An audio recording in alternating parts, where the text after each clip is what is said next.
semuanya, pada kali ini kita akan belajar mengenai intervensi berbagi pengetahuan dan evaluasi kinerja untuk meningkatkan kinerja sumber daya manusia. Sebelum ke materi, kenali dulu yuk anggota-anggota dari tim 11. Adapun tujuan pembelajaran dari pembuatan media ini ialah sebelumnya, apa sih berbagi pengetahuan itu? Berbagi pengetahuan ialah proses berbagi, memindahkan, menyebarkan, dan bertukar pengetahuan dari tacit knowledge ke explicit knowledge melalui interaksi sosial. Lalu, apa itu tacit knowledge dan explicit knowledge? Singkatnya, tacit knowledge ialah pengetahuan yang terdapat di dalam diri seseorang. Contohnya ialah gagasan, persepsi, cara berpikir, wawasan, keahlian atau kemahiran mengenai suatu hal. Dan explicit knowledge ialah pengetahuan dari seseorang yang berupa bentuk fisik sehingga mudah untuk dipahami oleh orang lain. Contohnya ialah modul yang disusun oleh pembelajar untuk dipelajari kembali oleh pembelajar. Lalu manfaat dari berbagi pengetahuan bagi suatu organisasi itu apa sih? Manfaat dari berbagi pengetahuan bagi suatu organisasi ialah yang pertama dapat menemukan cara lebih baik dalam melakukan sesuatu. Yang kedua, membangun komunitas dan budaya belajar. Terakhir, mengurangi hambatan komunikasi. Nah, gimana? Udah pada paham kan apa itu berbagi pengetahuan? Selanjutnya, kita akan beralih ke evaluasi kinerja. Apa sih itu evaluasi kinerja? Evaluasi kinerja adalah sebuah penilaian yang dilakukan secara sistematis untuk mengetahui hasil pekerjaan karyawan dan kinerja organisasi. Lalu tujuannya apa ya? Tujuan dari evaluasi kinerja ini ialah untuk melihat bagaimana kinerja karyawan yang baik. Lalu apa saja ya manfaat evaluasi kinerja?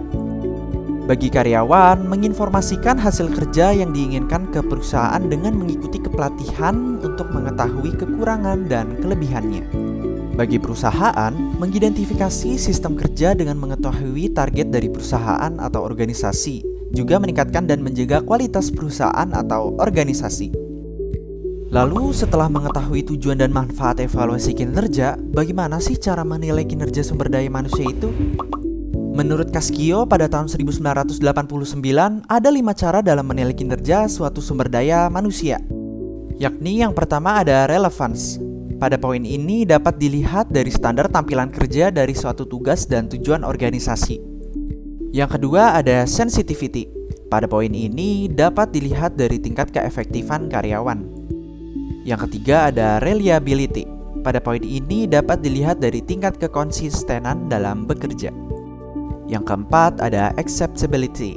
Pada poin ini dapat dilihat dari tingkat perilaku karyawan dalam bekerja. Terakhir ada practicality. Pada poin ini instrumen dalam penilaian kinerja harus mudah dipahami. Lalu apa saja strategi dalam menerapkan evaluasi kinerja? Salah satu strategi yang akan kita telisik ialah metode Balance Scorecard. Pada metode ini dikembangkan oleh Kaplan dan Norton. Metode Balance Scorecard adalah suatu sistem manajemen yang biasa dipakai sebagai kerangka sentral dalam berbagi proses manajerial penting, yang terdiri dari 2 indikator utama, yakni indikator akibat, yang teridentifikasi setelah segala sesuatu terjadi, yang memberikan informasi mengenai posisi perusahaan dan apa yang harus dilakukan. Sedangkan indikator sebab berisi inisiatif-inisiatif yang harus dilakukan untuk mendukung pencapaian indikator akibat. Kemudian, ini adalah contoh praktek dari knowledge sharing. Lalu, ini ada juga contoh praktek dari evaluasi kinerja. Nah, udah pada paham kan bagaimana berbagi pengetahuan dan evaluasi kinerja dapat mempengaruhi kinerja sumber daya manusia?